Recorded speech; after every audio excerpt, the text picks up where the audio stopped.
ka Deputy Commissioner ka East Khasi Hills District ka Kong Roset M Kurba menta ka Tarik Jalio Arhaja Arphaulai kala penjeri dauot but even number yaki kali Kamai hanong ba Shillong Naduh ka Tarik Jalio Arhaja Arphaulai kani kan Treikam Naduh Kashari Khyndailad but Motphran Naduh katai kasngi ki kali Kamai Naduh ki bos SPTS Maxika but taxi Kamai ki bayat na Kashari point sya Khyndailad but Motphran kinyat kat kum kitai ki kandon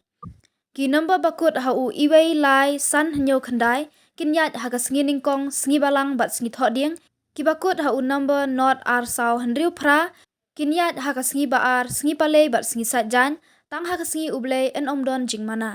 ki kali ki de bandon number high security registration plate bat ka copy jong ki registration certificate ki de bandon habapan ki pulit ban bishar bat ki bapen khen banta number claim HSRP an pen shitam wat ban kurup no ya ka license kane ka sin jam barashim ka DC kadai hadin baka Kashari High Court kalapan mi hukum haka khatwai tarik ujamang Arhaja Arphaulai ka balaptha ya ka sarkar ban shim ya kilat kelenti ban penduna ya ka jing sakut kali haka lupa